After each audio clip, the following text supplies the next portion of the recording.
Welcome to Slapshot Podcast, episode number 10. I'm your host, Christopher Morais. Thank you for joining me as we approach the Christmas holiday. Christmas is right around the corner. Holy, I haven't even started Christmas shopping yet, but it's the 20th. I got lots of time left, according to myself. But that's all that matters. Hope your December has been going well. If it hasn't, doesn't matter. The end of the year is right here. End of the decade as well. So looking forward to that. A couple of things have happened since last week, right? Last week's podcast, we talked about where Taylor Hall might go. This week, we found out exactly where he went. Big splash in the NHL. Taylor Hall is now a member of the Arizona Coyotes, which I did mention on the last episode that it was a possibility that he goes there. And in fact, he did. So good for the Arizona Coyotes. Good for John Chikrin. Chayka. However, it doesn't matter. I don't need to know his name. Good for him. He went out. What I really like about that deal, though, is Arizona did not give up a bunch of top quality prospects. Like, they gave up some good players, good kids that may become NHL players, but you didn't give up any grade A prospects, which is amazing. Obviously, it makes sense because, the Devils were kind of backed into a corner here. Taylor Hall didn't want to sign with the team, so they knew that he was probably going to leave for nothing. You can't let him leave for nothing, so Ray Shero had to go out and get something, and he got what he could. He got a first-round draft pick. He potentially has another first-round draft pick in 2021. The conditions to those are, if they re-sign Taylor Hall and they win one round in the playoffs, that third-round pick in 2021 becomes a first-round pick instead. I broke down that trade over at the Fantasy Fix. You can go check that out, www.thefantasyfix.com. I talked about the trade, talked about what I think, winners and losers. Again, is there really a winner and a loser in this case? Obviously, winners here is Arizona, but how does this trade work out long term? I broke down a little bit the prospects as well, who the Devils are getting in return. But all in all, good for the New Jersey Devils. This is not the season they hoped they would be having, but they got something. They can move on from this. Arizona now becomes a legitimate contender in the Pacific Division, and they should be a contender. Like, if you live under a rock and you're like, well, Arizona's not that good, well, welcome to the end of 2019. The Coyotes are actually a pretty good team. How good are they? They are tied for first in the Pacific Division with the Vegas Golden Knights, and that Pacific Division has kind of become like a black hole. I don't want to say it's garbage, because I would reserve that for the Atlantic Division, really. But the Pacific Division I would say they have 4 good teams, and then 4 other just, you're there, okay? The Anaheim Ducks are last, right, which is surprising because the LA Kings are absolute garbage. Those 2 teams are not going to make the playoffs. San Jose probably won't either. Vancouver's kind of hanging around there. They're there. They're not. They're good. Sometimes they're bad as well. They're still in it. Anybody is still in it. We haven't reached the halfway point just yet. But Arizona, Las Vegas, Edmonton, and Calgary. Those are the 4 teams that are basically fighting for 3 spots. And the Flames have been all right. The Edmonton Oilers have kind of surprised a little bit. Las Vegas is Las Vegas.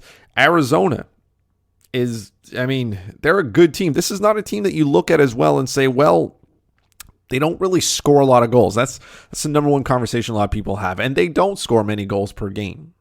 As a matter of fact, they're 24th. When I wrote my piece at the beginning of the week, they were 24th in goals for per 60. Anything is an improvement from the New Jersey Devils, who are ranked 30th. So Taylor Hall is going to a team that can at least score a little bit more, but they need another winger to complement Phil Kessel. Kessel can't do it alone. Clayton Keller's still trying to find that groove. So now Arizona has 2 elite scoring wingers on a team that is built on defense first with strong goaltending. Darcy Kemper got hurt earlier, right, in yesterday's game. I think it was yesterday's game. It's probably yesterday's game. Let me check. He got hurt. Anyways, he's week to week, which is never what you want to hear. By the way, that's never a good sign. Yes, he did. It was in last night's game where Arizona got absolutely shelled by Minnesota 8-5. Wow. But yeah, so that's not good, but let's see, how Antti Raanta does what he needs to do. This is a guy who was expected to be the starting goalie in Arizona. That hasn't really worked out for him, so let's see how he tackles that. But Arizona is still a team that's built. They play good defense, which we all know they do. They have not, in their division, they're the only team that has not given up more than 100 goals yet this year. They're a plus 11, which is respectable. And if you want to put this a little bit into context here, okay, the Arizona Coyotes have 105 goals for, and the Edmonton Oilers have 109. That's not, and everybody looks at Edmonton as being this team that can score goals. In reality, it's McDavid and Draisaitl, and then the rest of them are just nowhere to be seen.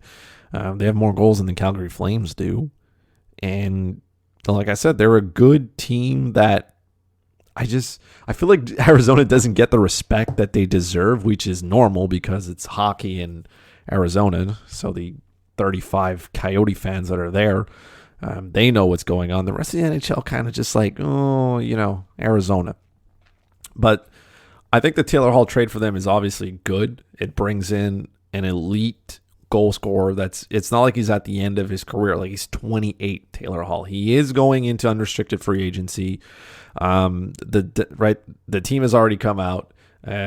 Chaika's already come out and said, look, we're not going to renegotiate with him during the season. And that makes sense because they can't. Their cap situation obviously is tight. And did they pay a lot for a rental? I don't think so. The first round, you paid a first round pick and 3 prospects for a guy and a conditional third, to have him, be who he is. Assuming they win one round in the playoffs and they don't re-sign him, that third round conditional pick would then become a second round pick. So still, you give up a first round pick, a second round pick, and 3 players to go out and get an elite goal scorer who can help you make a run in the playoffs. Are the Arizona Coyotes a Stanley Cup contending team? I don't know. We should pump the brakes on there before we start selling that idea. But they can legitimately win their division, and that's good. You secure home ice advantage. Defense wins championships. We already know that. Teams that play well defensively and have a defensive structure are more likely to win games. This is known. So I wouldn't be surprised if they go on a deep run in the playoffs. And I think selling the idea to Taylor Hall about staying in Arizona is going to be the number one thing. Not negotiating with him during the season just kind of says, hey, look, come here, do your thing, get to know the city. They didn't wait till the trade deadline to do this. They did it quick. Come here. Come live the Arizona lifestyle. It's going to be real nice going to the arena when it's like 30 degrees outside. And just see how he clicks. The pressure is off, right? This is Arizona. Let's not forget that. Again, my apologies to the 35 Coyote fans in Arizona. Like, they don't even have a beat writer that travels with them on the road. So this is not a team that everybody's watching. This isn't one of those heavy pressure markets like it was in Edmonton. I mean, New Jersey was just, you kind of had to be the face a little bit of that franchise. He doesn't really have to be in Arizona. He can be just one of those players that's there. And like I said, the media attention that's not surrounding him all the time, he can just go there, play hockey. If Arizona can free up some money, come before July 1st, I do think they have a legitimate chance at signing him. I do, though, think that teams like, apparently Calgary made a really late push to acquire his services. I still think Colorado's probably the best fit for him. So those are 2 franchises. And, I'm forgetting one. Florida. I still think Florida has a chance there. So there's at least 3 teams plus Arizona who could throw some serious money at Taylor Hall to sign him long term. And Colorado has the best cap situation of those 4 teams. So it's going to be interesting to see how they go about re-signing Taylor Hall, if they can re-sign Taylor Hall, if maybe he's just committed to testing the free agent market. Maybe he doesn't want to stay in Arizona. That's a possibility as well. Maybe he is a pure rental. But they're going to have first dabs at trying to sign him. and keeping him in the desert state. But again, good for Arizona. It's nice to have some good players there, and maybe this, gets hockey going a little bit there. They're a good team. More people should be attending Arizona Coyote hockey games. But again, you're selling ice in the desert. It's quite hard. But whatever. Let's move on to the main topic that I want to talk about today. And I know I've already done a podcast about the art of trading, which I think is what I called it as well. So about how to go about trading with other owners in your fantasy hockey league. Today we're going to talk about the waiver wire specifically because I feel like the waiver wire and trading goes hand in hand. And I'm going to talk about 3 specific situations in my fantasy hockey league where the waiver wire has helped me facilitate trades, or actually facilitate 2 trades. One I'm hoping the other owner does say yes. But I'm going to go through the thought process here because I feel like the waiver wire is kind of what people just avoid. They forget about it. They don't monitor it as they should be. It's neglected, but when done properly, when you utilize the waiver wire correctly, you can create some serious value. You can create depth for your team, which is needed. And by that, you can facilitate trades. You can maybe give a little bit more than you want to because you've acquired pieces that help you do that. Okay, so let's take a look at that. Before that, I'm going to open my beverage of choice today. Let's see if I can. Wonderful. My choice today is Rockstar Punched energy drink. I like the punch. It's kind of like juice. So it's pretty good. Let me take a...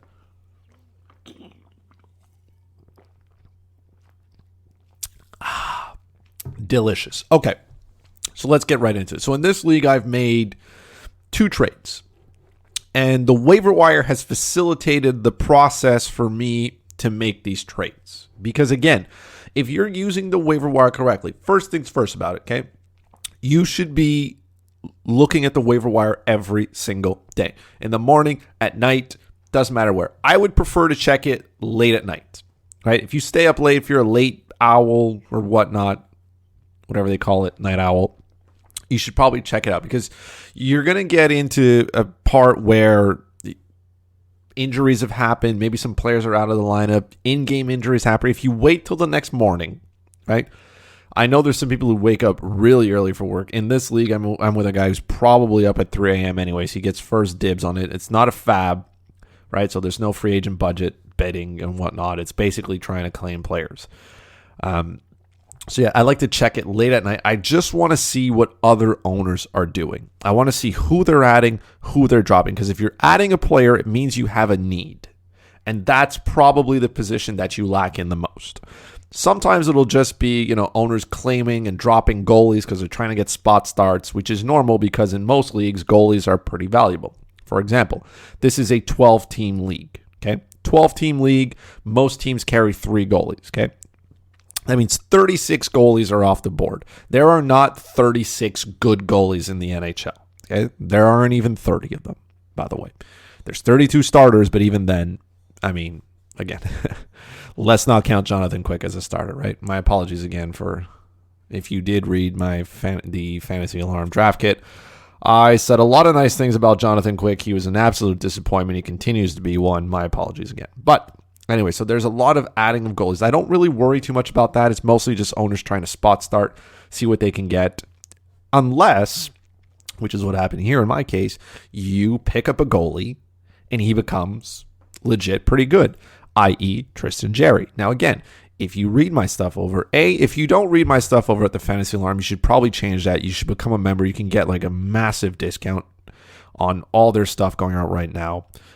If you use the promo code Morais, MORAIS at checkout, you save an extra 15% on literally everything. Okay, so that gives you my weekly waiver wire article, which is what I tell people to read because these are players, again, sometimes people are like, oh, maybe you're just recommending players. No, these are players I'm adding, or these are players I'm trying to add. Everything I write about in there are players I want to add, or I'm actively adding. Because again, these are, I'm trying to give you my best advice here. Try to help you win that league there. Whether it's bragging rights, whether it's $1 million prize pool, doesn't matter. But I talked about a little bit about how utilizing the waiver wire will help create value so you can move other players. So the first trade I made this year was, it was a good one. I liked it. And it happened because I was able to add Tristan Jarry off the waiver wire. Now, Jarry has become the starter in Pittsburgh. Like, Matt Murray's not the starter anymore. He should not be. He should be relegated to a backup. Backup where he plays maybe 35% of his team's games remaining. But by adding Tristan Jarry, this freed up a goalie on my team. So the goalies on my team at that point, I had Jarry, I had Mackenzie Blackwood, who was not that great, Carey Price, Philip Grubauer. So now I have 4 goalies. This means that I can now move 1. I didn't need to hold 4. Okay, in this league, saves are important, goals against save percentage, whatnot. But it gave me the opportunity to move a goalie. And this trade between me and this other owner, I was giving up Claude Giroux, John Klingberg, Carey Price. In return, I was requiring Steven Stamkos and Mikko Rantanen. Now, let's put this one into context here. Mikko Rantanen was hurt. He was coming back. I knew there was a market for him. That's the key player I wanted in this trade. Steven Stamkos as well in this league has center and left wing eligibility. I needed a left winger. I didn't have one. I had picked up Rust earlier in the year. Okay. So that helped plug a hole on a team where I have Giroux playing left wing because he has triple position eligibility in this league, which is a huge, huge advantage. Like, if you are in a league where you have to start a certain amount of left winger, a certain amount of right winger, a certain amount of centerman, having a forward who has all 3 position eligibility really just opens up the possibilities of how you can plug him into your lineup. It's an asset. So this other owner says, well, I'm interested in Claude Giroux. Perfect. I also know that he needs goaltending help. Voila, I have 4 goalies. I can move 1. Trading Carey Price was not something I wanted to do, but I knew I could do it. He had a tough November, right? This deal went down where? Beginning of December. So yeah, I know he had a tough November, and then he had a couple of good starts in December. Perfect. I can now sell him. I can get something. If I'm going to acquire Mikko Rantanen, I got to give up talent. And again, I talked about this in the art of trading. You have to trade talent if you want to receive talent. Other owners are not dumb. Okay, they don't sleep under a rock. They know exactly what's going on. You need to be ahead of your game here. So in my mind now, because I've added a goalie, okay, I've added Tristan Jarry and Rust. I really thought those two, I said, these aren't just players who are going to show up and then they're going to fade out. No, these are guys who are going to probably perform all year, or at least I'm hoping. But at that moment, I said, I've now created depth on my team, and the waiver wire will do that for you. If you're active on it, you're going to find players who are going to give your team some depth, because this allows you to, A, move that player off the waiver wire, you add a player and then you trade him, or if you think he's legit, helps you move other pieces to acquire better players. Because if the way I look at this deal for me, if I'm the owner giving up Steven Stamkos and Mikko Rantanen for Claude Giroux and Carey Price, I'm probably not making that deal one. I'm not making that deal 2 for 2. But I know he needs goalie help, which is probably putting him in a tough situation. I throw in John Klingberg, who I just don't think is really where he needs to be. I don't. I think he's all right. He's got 12 points this season. Okay. Not great. It's not great. He should have more. I think he should have more. He's a -7. He's not taking as many shots on goals as I like. He was a perfect, in my mind, a sell high candidate. I'm selling his name, just like I'm doing with Carey Price. I'm selling his name. I know that he can be really good. I know that. He's got nobody to challenge him behind him, okay? Caden Primo's not challenging him. I mean, Keith Kincaid is barely an AHL goalie anymore. He's getting destroyed in the AHL, okay? And, I mean, that's it. Charlie Lindgren's not going to steal his job. But on the surface, Carey Price has 15 wins up till now, right? He's got a 284 goals against average and a 907 save percentage. And in our league, goals against average and save percentage are counted. So he's had a tough start. And I know he's probably going to do well. And he has, by the way. In the month of December, since I traded him, he's done well. He's got, bunch of wins here and there. He's got his save percentage in the 1, 2, 3, 4, last 6 games. So since December 3rd, he's played 1, 2, 3, 4, 5, 6 games. His save percentage has been at or above 900 5 of the 6 times, with the exception of last night in Calgary, where it was at 889. First time he's given up 3 goals in the month of December. So obviously November's behind. I know this owner knows that he's getting a good player. I know that I can move Carey Price now because Tristan Jarry is hot. I didn't want to move him because I do think that in a somewhat maybe crazy idealistic way, maybe Tristan Jarry finishes higher than Carey Price at the end of the year in all goalie stats. It's possible that he doesn't, but I'm going to take the risk here, or at least I tell myself it's fine with me because I'm going out to acquire Mikko Rantanen. And anytime you have an opportunity to acquire a top-end talent, and Mikko Rantanen is one of them, he's a top player who's, again, coming back from injury, so his stats on paper don't look good. He's playing with Nathan McKinnon, Gabriel Landeskog, and Cale Makar when he's healthy. Nazem Kadri's there. Samuel Girard. They got a good team. This team is built to score goals. And Mikko Rantanen is part of it. So I wanted every part of that. This league as well counts hits and block shots. I lose those 2 stat categories every single week. I don't care for them. I don't want to care for them. I'm not going out to add Ben Sherratt, right? Who, again, this other owner was trying to tell me was a good play. This is why I have Ben Sherratt. And I'm like, Jesus, man. It's 2019. We're talking about Ben Sherratt. You're right. In a league with hits and block shots, he becomes somewhat of an asset. But let's not pretend that Ben Sherratt is a better idea than John Klingberg. Again, for me, I was losing the hits and block shots category. I was not going to take him back.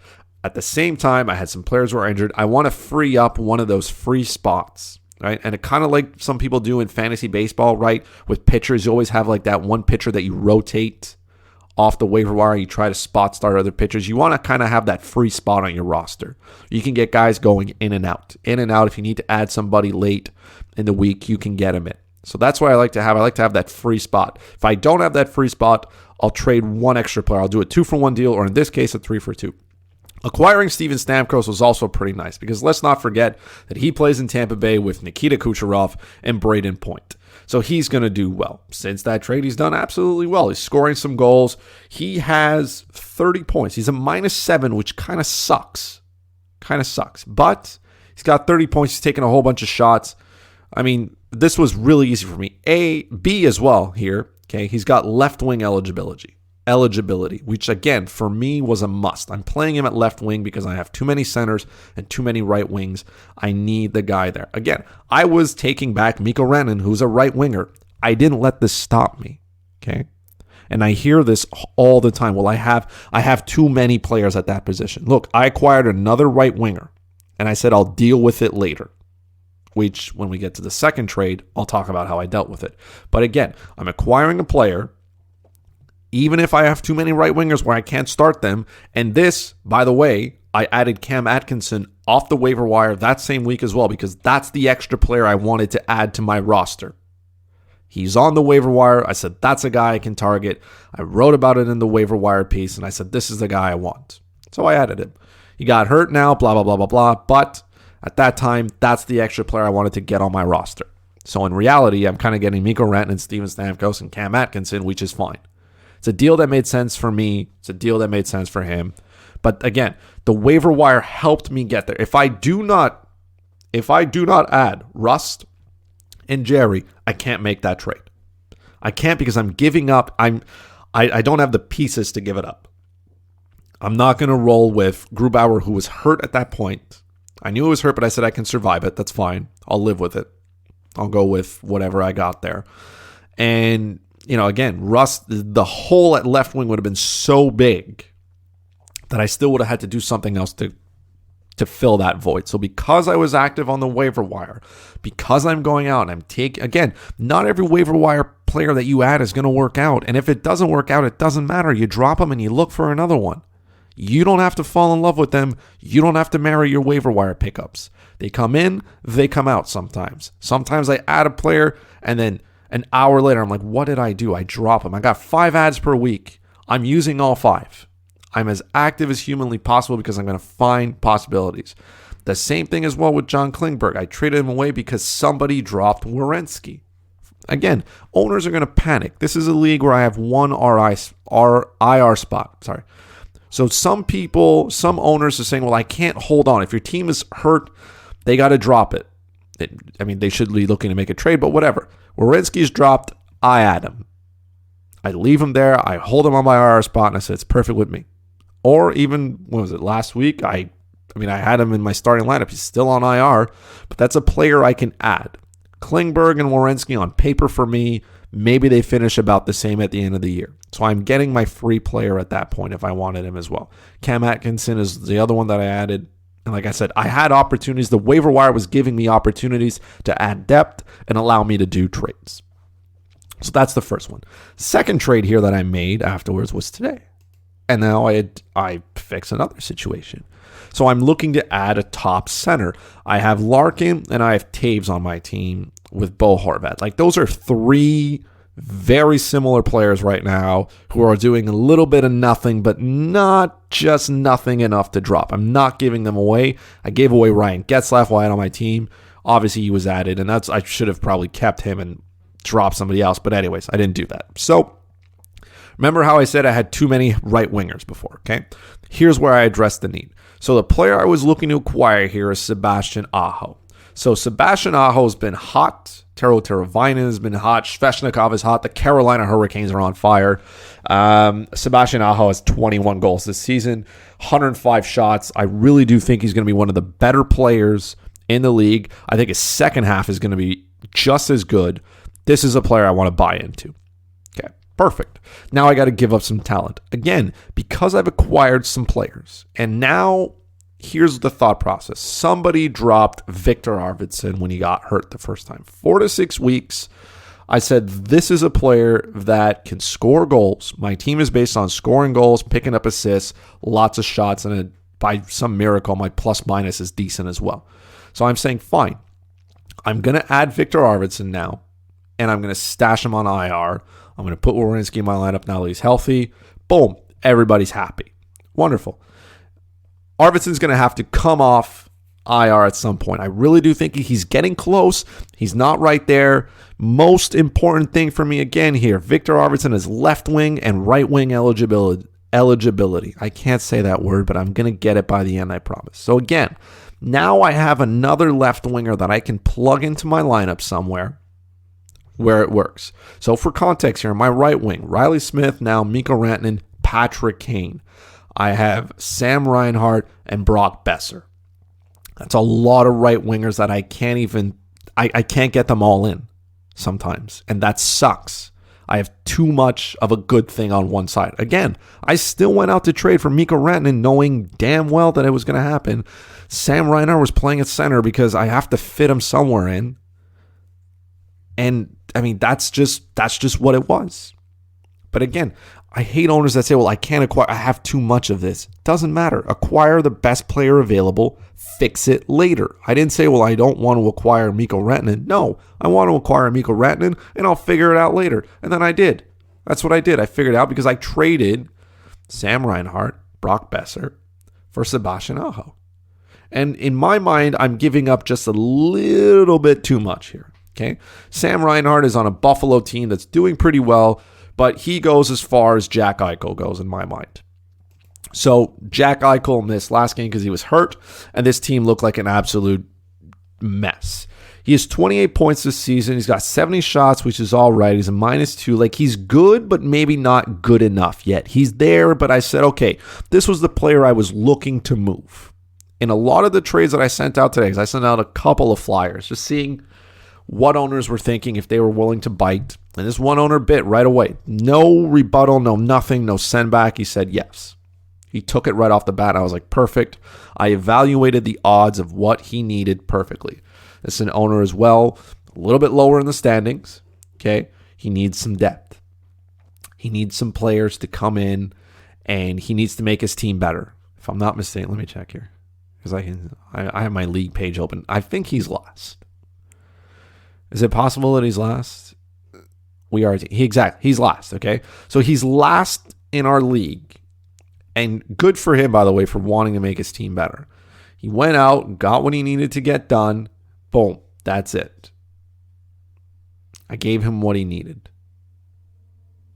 He needed some pieces to get there. I know he had some players up front. Just his team was kind of not performing super well. He's got the center depth where he can get it done, but he needs as well some wingers.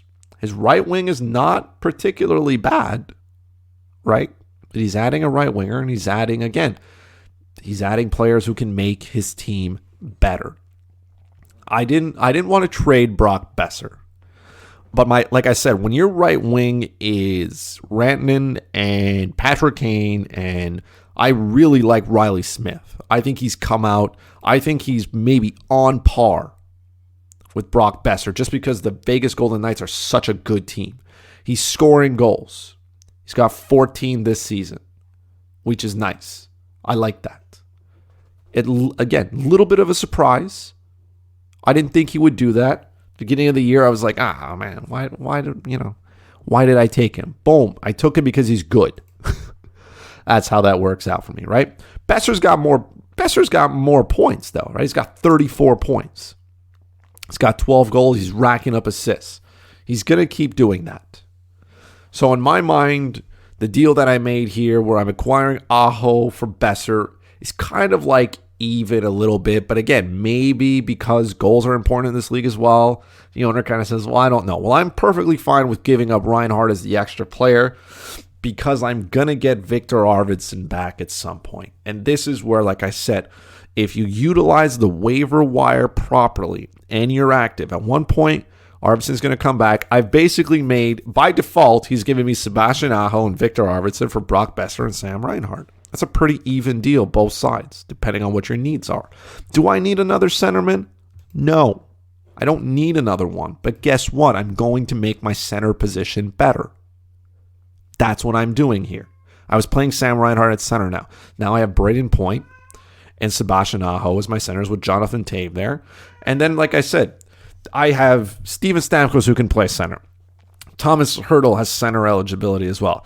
Bo Horvat, Dylan Larkin are still my centermen. I picked up Eric Stahl as well because he's there just because Minnesota seems to be scoring goals in bunches. I'm going to take advantage of that hot streak until Arvidsson comes back. I have an abundance of centermen. I'll find a way to figure it out when I cross it. I'm going to cross bridges when I get to them to figure out what I need to do with those players. That's the most important here. Don't say no to a trade because, well, I have too many of them. Figure it out later. Get the best player possible. Acquiring Sebastian Aho to me was a pretty damn smart idea. So I went out and I did that. And so far, those two trades, in my mind, have worked out very well for both sides. Right? We're going to find out a little bit more about the Aho one. I made that one today. I'm going to find out how that's going to go in the last couple of weeks. The earlier trade that I made before, it's worked out nicely for everybody involved. I'm extremely happy with having Mikko Rantanen and Steven Stamkos on my team. Right? Here's the third trade that I'm hoping I'll be able to make, but as of right now, I don't have the owner saying yes. But let's go through the process here again. So, I mentioned earlier, right? Darcy Kemper was hurt. Perfect. I love that. Because what's the first thing that I do? I go and I add the backup. So I saw the injury happen in live. I was watching that game, and I said, perfect. Is Antti Raanta owned? No. Wonderful. Now he's owned. Because I have this rotating spot on my team where I can add a player and I don't really have to give up much, I'm going to add him. No. Okay, wait. Let me backtrack. I usually do have it here in this case. Cam Atkinson got hurt, so I dropped him. I said, fine, I'll worry about Cam Atkinson later. Okay? If I'm lucky enough, maybe he'll still be there. I'll re-add him on my team. Everybody will be happy. But at this moment, I said, let me go out and get what I need. So now I add Antti Raanta, who gives me now this gives me 4 goalies. I now have 4 goalies on my team, which is nice. Again, do I need Antti Raanta? Absolutely not.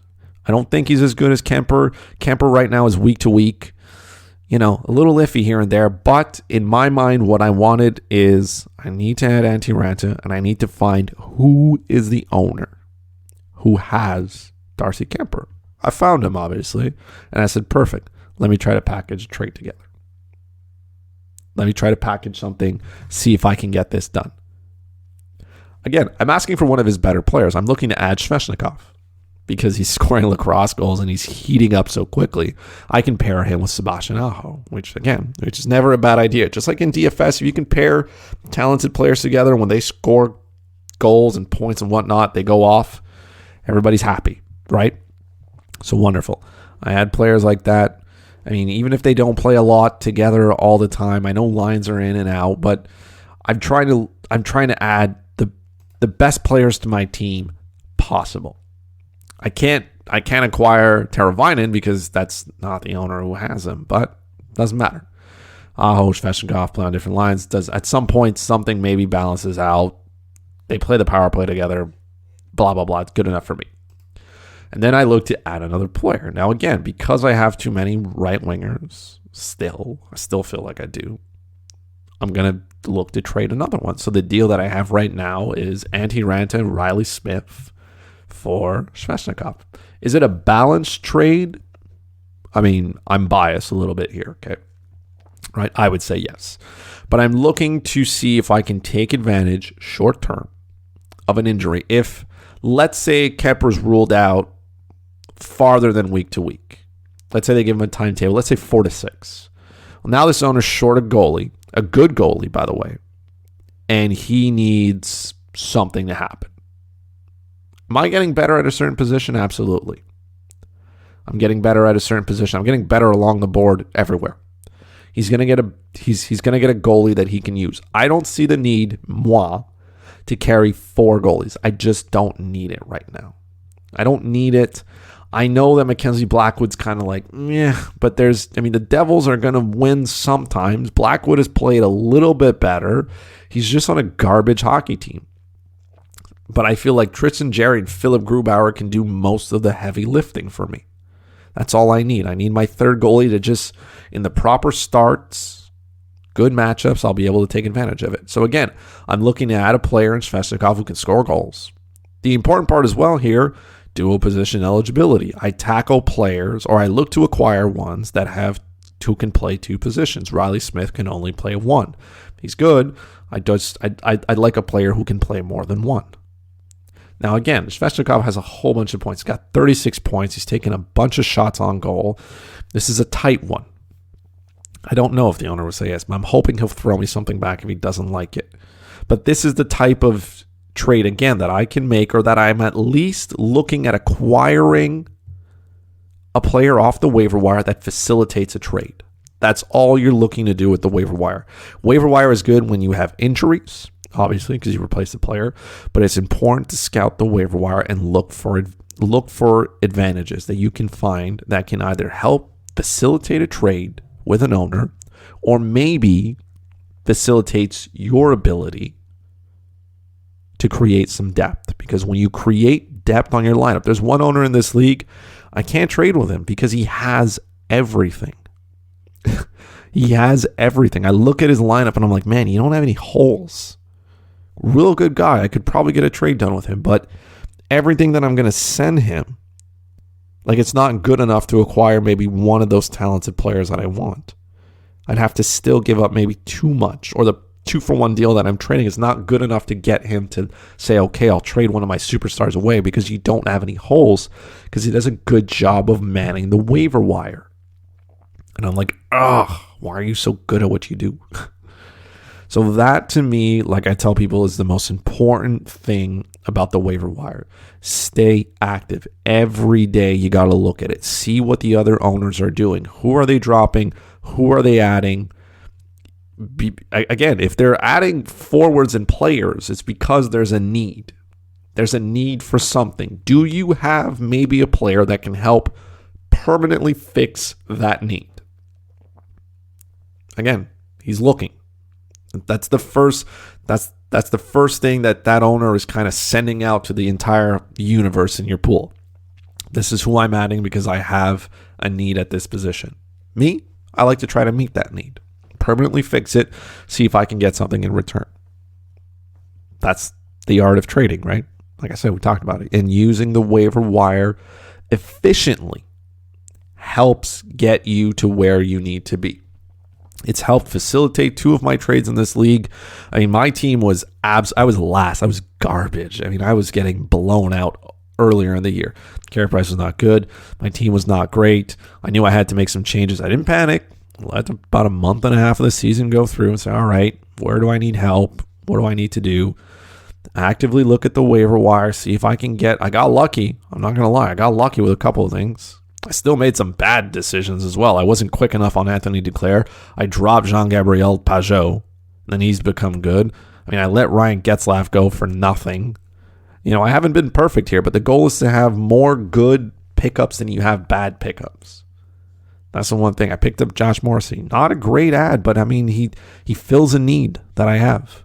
He's all right. My defense position is not great. Tyson Barrie was off to a miserable start. He's getting better. It's getting better. That's who I tried to offload instead of Klingberg. You know, owner comes around and says, look, I'll make this deal if you throw in Klingberg. All right. I'll do it. Am I giving up too much? I don't know. I don't think so. Because what I'm acquiring in return is what I need. That, ladies and gentlemen, is why you need to be active on the waiver wire. I can't stress it enough. Be a good trading partner. Evaluate the other owner's needs, send a fair trade. That way you don't have to go back and forth, negotiate, waste your whole life. You get a good deal off the start. Everybody's happy. Even if you gave a little bit more, it doesn't matter. Trades are not 50-50. You're buying some value. And sometimes, like I tell people, trading 4 quarters for $1 sometimes, yes, it looks the same. But, I mean, if you want to buy candy in one of those little machines that only takes quarters, your dollar's not going to help you here in this case. So trade for what you need. If there's another owner who, he doesn't have a player that can fill that spot that he's looking for, give him a little bit of what he needs. Maybe overpay a little bit, but go get a superstar return. That's what I liked in this deal. That's what I wanted to do with acquiring Mikko Rantanen. That's the player I wanted, and I was able to get it done because I did well on the waiver wire. And that, ladies and gentlemen, wraps up episode 10. I probably won't do a podcast next week because it's Christmas, and then the week after that is New Year's. So this will be the podcast leading up until the first week after New Year's, right? I'm going to do it on Wednesday. I wanted to do it on Wednesday. I waited a little bit because I was like, I wasn't sure what I wanted to talk about. And then when I completed these trades and I was talking with somebody about the waiver wire, I said, man, I don't feel like enough people are utilizing the waiver wire. This is why I decided to talk about this. So again, you should check out the Taylor Hall piece that I wrote at thefantasyfix.com. If you're not a subscriber at the Fantasy Alarm, you should do that. Again, you can save another 15%. Oh my God, on an already liquidated price. I don't even know how much it is, but it's super cheap. It's under $100. You get the entire, you get NFL, you get MLB, you get the draft guide as well. So if you win more than one sport, you get access to like a whole bunch of stuff, including what I write about hockey, which is the number one reason why you should do it, of course. But yeah, you should check that out if you use the promo code MORAIS at checkout. You save a whole 15% again. Just makes an excellent gift for yourself.